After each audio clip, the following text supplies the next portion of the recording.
नमस्कार, आप देख रहे हैं दुनियादारी न्यूज़। मैं हूं जयपाल सिंह। हम पहुंचे हैं रोहाद टोल प्लाज़ा पर।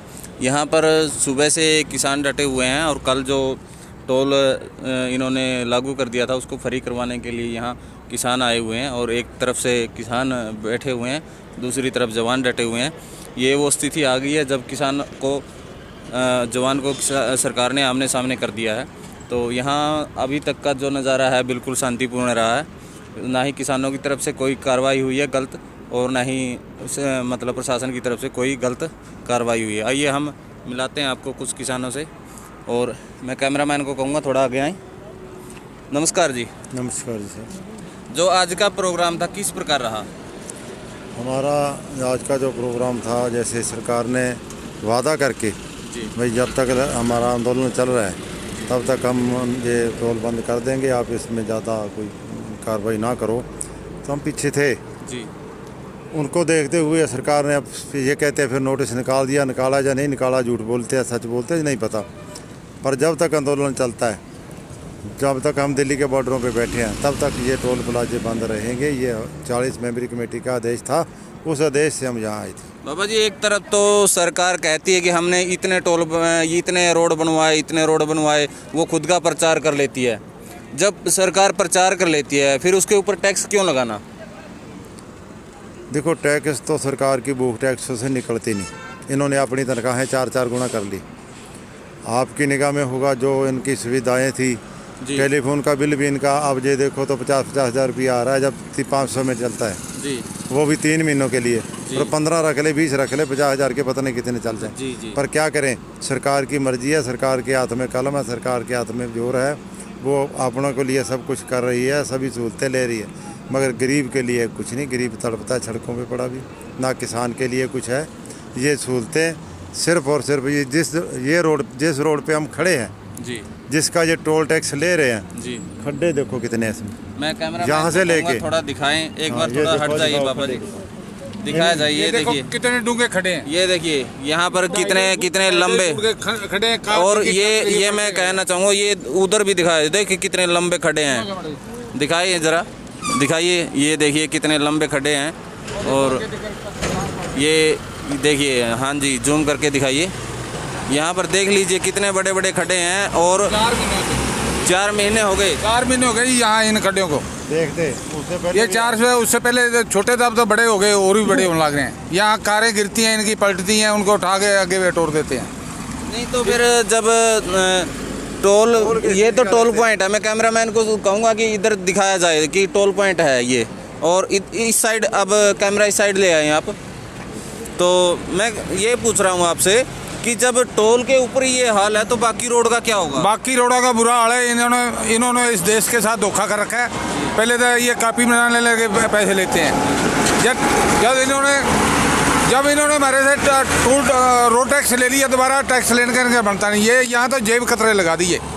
देश को लूटने का काम कर रखा है, देश को बसाने का काम नहीं। गरीब और किसान मजदूर इसमें पीछा जा रहा है। शाहूकार का कुछ नहीं बिगड़ा। शाहूकार तो अपने बंगले में बैठे हैं। बाबा जी, जब कोई नई गाड़ी लेते हैं तो पहले आरसी का टैक्स लिया जाता है, फिर पीढ़ी नंबर प्लेट का टैक्स लिया जाता है, फिर वो स्टेट वाइज टैक्स लिया जाता है, फिर बॉर्डर पे जब गाड़ी क्रॉस होती है वहाँ पर भी कुछ टैक्स लगता है, तो एक स्टेट से दूसरे स्टेट में जाती है। तो इतने टैक्स लेने के बावजूद भी टोल टैक्स की जरूरत क्यों पड़ती है? ये टोल टैक्स तो इनका हिस्सा कमीशन है, मोदी मंत्रियों का कमीशन है इनमें। इनके टोल प्लाजे हैं, ये सरकार के नहीं है, ना ये प्राइवेटों के, ये मंत्रियों के सारे टोल प्लाजे। ये लूट कब तक जारी रहेगी? ये लूट जो जब तक जारी रहेगी, जितने दिन हमारा आंदोलन, हमारा भाईचारा नहीं इकट्ठा होता।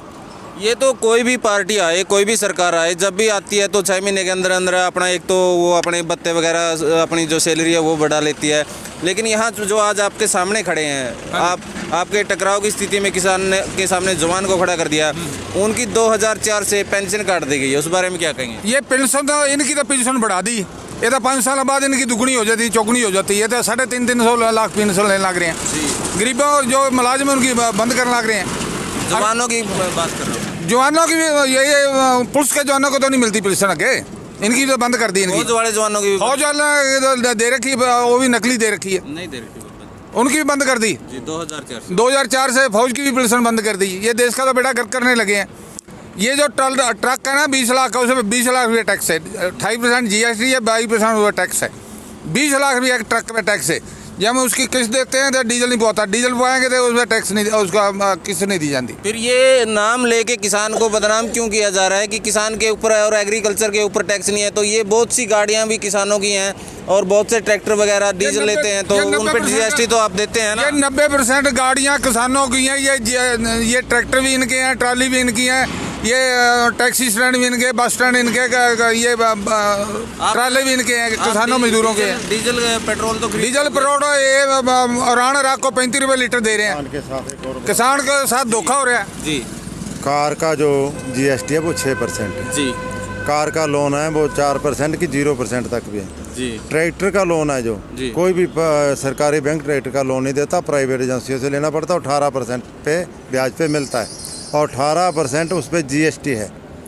और एक किस्त चूक गई तो प्राइवेट वाले ट्रैक्टर उठा के ले जाते हैं और 90% किसान ट्रैक्टर का लोन नहीं भर सकते। ये हालात हो रहे हैं।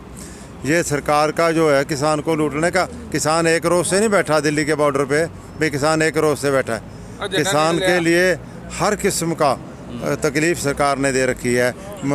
स्प्रे पे कितना टैक्स है ये आपको पता है, 28% तक। खाद पे कितना टैक्स है, 13% तक। और DAP का रेट अब 700 रुपया पर बैग बढ़ाया गया और 1.5 गुना उसको बढ़ा दिया। वो मोदी जी आपकी आय दुगनी कर रही है ना ये DAP बढ़ा के।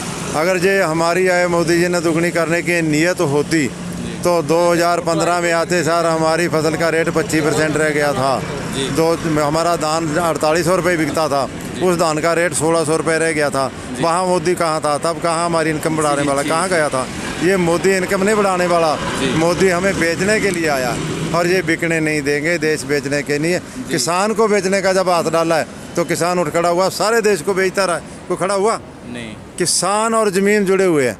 किसान की ज़मीन को जब हाथ डाल लिया तो किसान की माँ को हाथ डाल लिया। अब मोदी जी सोच ले, किसान इन बॉर्डरों पे पीछे नहीं हटेगा और बेचने नहीं देगा। यहाँ पर कुछ युवा किसान भी जुड़े हैं तो उनसे भी थोड़ी राय लेते हैं जी। ये पुलिस हमारी, फौज हमारी, बोर्ड हमारा, राज इसका कैसे चलेगा?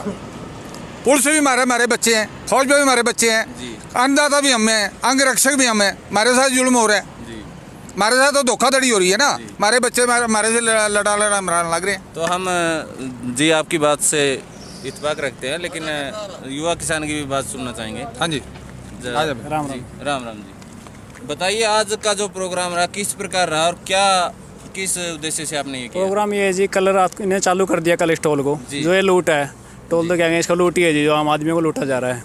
और इसको फिर से बंद करने के लिए ये किसानों ने एक बार फिर यहाँ पे धरना दिया है और इसको बंद कर दिया इस लूट को। और लूट देख लो आप, ये देख लिया आपने, ये वीडियो बना रहे हो, जो खड्डे कितने हैं। लूट के जेब में भर रहे हैं, लगा या कुछ भी नहीं रहे हैं। और जवानों और किसानों को लड़ा रहे हैं। सामने जवान खड़े कर दिए, इधर किसान खड़े कर दिए। और इनका कोई काम नहीं है, बस जात को जात से लड़ा दो, धर्म की लड़ाई करवा दो, बस इनका सरकार बनाओ और कुछ नहीं इनका। लेकिन अब तो यहाँ पर एक ये नहीं कह सकते ना कोई जाति है ना कोई धर्म है, ये तो पूरा हिंदुस्तान ही है। हिंदुस्तान तो है, ये तो हिंदुस्तान है सर। लेकिन जो ये प्रोग्राम कर रहे हैं, हिंदुओं के दुश्मन बन गए ना। शहरों में प्रोग्राम कर रहे हैं ये, किसी जाति को उठा के उनको आगे ले जाते हैं, हम इनके मनाएंगे। अम्बेडकर को ये हमेशा गालियाँ देते थे और आज उनका मना रहे हैं। ये कह रहे हैं हम मनाएंगे इनका, लेकिन यानी पहले कि आप कह रहे हैं कि सरकार कहीं ना कहीं मतलब आपसी माहौल बिगाड़ने के उसमें है, बिगाड़ने की पूरी उसमें है। आज कैथल से भगाया है, दुष्यंत का प्रोग्राम नहीं होने दिया और CM का भी नहीं होने दिया आज प्रोग्राम। वो बाकी वो भिवानी में कहा, पता नहीं कहाँ गया वो। तो जब किसानों की तरफ से उनको मनाही कर दी गई है तो बार बार वो जनता के बीच में आने की गलती क्यों कर रहे हैं? क्या ऐसी कौन सी आफत आ गई कि अभी उनको उद्घाटन करने हैं, अभी उनको प्रोग्राम करने हैं? 2 दिन बाद भी कर सकते हैं। जब कोरोना में पूरा देश अंदर रह सकता उनके एक आह्वान पर, तो जनता का आह्वान पर वो अंदर क्यों नहीं रह सकते? वो आंदोलन को खराब करना चाह रहे हैं, आपसी भाईचारा बिगाड़ के। और हाँ, वो चाल उनकी बस, और कुछ नहीं है। कुछ नहीं, उन्हें पत्थर लगाने हैं, वो नाम लिख के चले जाते हैं। विकास कुछ होने नहीं है भाई साहब। और आपस में लड़ा देंगे कि सोच रहे हैं आंदोलन खराब ये नहीं होगा। अभी एक लड़का मिला था मुझे, उसका नाम विकास था। मैंने उससे नॉर्मली पूछ लिया, भाई साहब आपका नाम क्या है? कहता आजकल तो बताते हुए भी शर्म आती है। मैं क्यों? कहता विकास मेरा नाम है और मोदी जी ने मेरा नाम ही खराब कर दिया है। लोग गालियाँ दे रहे हैं, विकास का नाम पे मजाक बनाया जा रहा है, पोस्ट डाली जा रही है फेसबुक पे, तो इसलिए वो शर्म महसूस हो रही है सभी को वैसा, और पूरे देश को ही हो रही है शर्म महसूस है। उसने अपना नाम बताने में ही चुटकुला सुना दिया। अच्छा, वो मजबूरी है भाई सब उनकी, और क्या करें जी। मोदी का विकास बहुत कर दिया ना, बीजेपी का देखो विकास है, देश कितना का विकास कर दिया है, देख लिया आपने यहाँ पे। जी एक मिनट बाबा जी की सुनो चलो। जी इस देश में बीजेपी का विकास हो रहा है, देश का नाश हो रहा है। जी ये मोदी नहीं है, ये एक ड्रामा है, ये मोदी नहीं मदारी है। अब इनकी आखिरी बारी है। जी। तो एक युवा किसान है, उनसे भी पूछते हैं, ये जो कोरोना चिल्लाया जा रहा है, ये कोरोना क्या है? कोरोना जी कुछ भी नहीं है, ठीक है। सरकार की सोची समझी चाल है, लॉकडाउन लगा दे है, आम आदमी मरने लग रहे हैं, ठीक है। जो टैक्सी चलाओ है, कोई भाई कार चलाओ, कोई किमे करे, उसका सौदा बंद हो गया, रोटी पानी उसकी बंद होगी। और कोरोना कुछ भी नहीं है। मैं पिछले 3.5-4 महीने से यहाँ पे हूँ। दिखाया जाए गाड़ियों की कितनी दिक्कत होती है। देखिए यहाँ पर टोल का नज़ारा देखिए, एक गाड़ी किस तरह से घूम के जा रही है, वो किस प्रकार से जा रही है। देखिए कैसे कैसे गाड़ी को टर्न लेना पड़ता है। अब टोल प्लाजा पे ये हाल है, तो आम जहाँ पर कोई कैमरा नहीं जाता, वहाँ पर कोई सड़क का क्या प्रबंध होगा? ये देख लीजिए आप, किस प्रकार गाड़ियों को बार बार घुमा के ले जाया जा रहा है। जब टोल के ऊपर ही ये स्थिति है, तो आम रोड जहाँ पे कोई कैमरा नहीं पहुँचता, तो वहाँ पर लोगों का क्या हाल होता होगा? जी अपनी बात जारी रखें। कोरोना जी, मैंने पिछले 3.5 महीने से मैं यहाँ लगातार बॉर्डर पर हूँ। हर जगह जाता हूँ, हर जगह बॉर्डरों पे घूमता, लोगों से मिलता हूँ। इतने लोग हैं, कोरोना है ही नहीं। आप तो कह रहे हैं कोरोना यहाँ नहीं है, लेकिन कोरोना तो बंगाल में भी नहीं है। जहाँ पे इलेक्शन होता है वहाँ कोरोना नहीं है। वहाँ कोरोना नहीं है, वो दूसरे स्टेज में ट्रांसफ़र हो जाती है। समझदार है कोरोना सरकार के तो सारे। आप क्या कहना चाहेंगे कोरोना पे? यही है कि एक सरकार की चाल है बहुत बड़ी। जहाँ पे चुनाव होते हैं वहाँ पे कोरोना नहीं है। किसानों पे ये बोल रहे हैं आंदोलन में कोरोना, किसानों को वापस जाना चाहिए, लेकिन किसान नहीं जाएंगे वापस। बस यहाँ पर तो 10-15 लाख किसान बैठे हैं, तो उनको तो कोरोना का भय दिखाया जा रहा है। लेकिन जहाँ पर एक एक रैली में लाखों की संख्या में भीड़ जुटाई जा रही है, जैसे अभी बंगाल में चुनाव चल रहे हैं या दूसरे स्टेटों में चल रहे हैं, तो वहाँ पर कोरोना का तो कोई आंकड़ा पेश नहीं कर रहा है। ये जो गोदी मीडिया के नाम से मशहूर हो गया आजकल। हाँ, यही है सरकार की एक षड्यंत्र है। सरकार का पूरी तरह से चुनाव बड़ी रैलियां की जा रही है, वहाँ पे तो कोई भी कोरोना नहीं है। ये ऐसे बोल रहे हैं बार बार किसानों के यहाँ पे उठाने की कोशिश है इनकी, भाई यहाँ पे कोरोना है, लेकिन यहाँ कुछ नहीं है, ना कोरोना, ना हम जाएंगे यहाँ से। पूरी तरह डट के सामना करेंगे सरकार से। ये देखिए एक किसान किस तरीके से एक पतली सी उसमें टहनी में अपना झंडा लगाए हुआ है। लेकिन क्या है कि कुछ मीडिया वाले ऐसा दिखा देते हैं, देखो किसान ने ये हथियार उठा के, ये हथियार, ये झंडे के लिए भी इन्होंने सिर्फ एक पतली सी टहनी उठाई हुई है ताकि कोई इनको बदनाम ना करे। ये अपने आप को सेफ रखना चाहते हैं। ये कोई बदनामी जो बार बार दिखा रहे हैं इनकी, ऐसा कुछ नहीं है। किसान बिल्कुल प्यार से यहाँ पर धरने पे बैठे हुए थे। जी आप क्या कहना चाहेंगे? भाई साहब, बात ऐसे है, बात शांति की करते हैं, मचाते हैं फूट, बात एकता की करते हैं, मचाते हैं लूट। देश के अंदर लोकतंत्र बहुत खतरे के अंदर है। हिंदुस्तान दुनिया का सबसे बड़ा लोकतंत्र है। लोकतंत्र के अंदर व्यक्ति का अपनी आज़ादी के लिए, अपनी आवाज़ उठाने के लिए स्वतंत्र है, लेकिन यहाँ लोगों की आवाज़ दबाई जा रही है। किसान की, मजदूर की, छोटे व्यापारी की, छोटे दुकानदार की आवाज़ को दबाया जा रहा है। देश पूंजीपति हाथों के नाते बेचा जा रहा है। आज जो किसान के ऊपर सरकार ने दमनकारी नीति अपना रही है, किसान अब जाग चुका है। किसान जब तक आंदोलन समाप्त नहीं करेगा, जब तक उसकी जीत नहीं होगी। हम किसी कीमत पर भी नहीं उठेंगे। जिसकी रगों में ईमानदारी का खून दौड़ता है, जिसके दिल में देशभक्ति की भावना होती है, उसका जोश कभी भी ठंडा नहीं होता। हम यहाँ डेरा लगा के रखेंगे, ना टोल को चालू होने देंगे, और शांति प्रिय से हमारा धरना चालू रहेगा। हमने दिन में आज नोट किया, जब हम यहाँ पर रिपोर्टिंग कर रहे थे तो एम्बुलेंस को रास्ता दिया जा रहा है। आम गाड़ियाँ रोज़ाना की तरह लगातार जा रही हैं। मैं कैमरामैन से कहूँगा ज़रा उधर दिखाया जाए कि गाड़ियाँ लगातार जा रही हैं। इन्होंने सिर्फ, किसानों ने ये किया कि आप ये जो टोल है, इसको जो टैक्स दिया जा रहा है वो फ्री कीजिए, और गाड़ियों को यहाँ इन्होंने नहीं रोका है, किसी को किसी प्रकार की दिक्कत नहीं दी है। तो युवा किसान से मैं एक बात पूछना चाहूँगा, थोड़ा कैमरामैन को कहूँगा थोड़ा आगे आएँ। तो भाई साहब ये बताएं, जो ये खड्डे यहाँ पे बने हुए हैं इतने लंबे चौड़े, तो जब यहाँ ये रिपेयर ही नहीं कर सकते इसकी, तो किस हक से ये टोल टैक्स ले रहे हैं?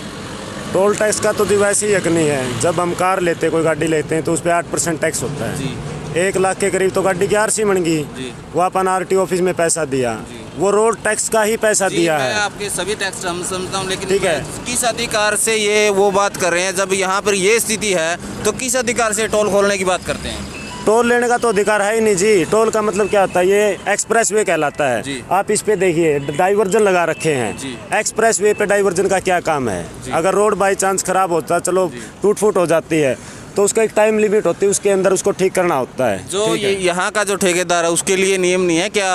आम आदमी के लिए नियम है? नियम तो जी सरकार ने ऐसे बना रखे हैं, आम आदमी के लिए बना रखे हैं। सरकार के जो रिश्तेदार है, भाईचारा, उनके लिए कोई नियम नहीं है। वो रैली कर सका है, कहीं भी जा सका है। आम आदमी बिना मास्क 2000 का चलान कटा, मुँह पर थप्पड़ लग गया भाई। ठीक है, आम आदमी पर थोपी जान लग रही सारी चीज़।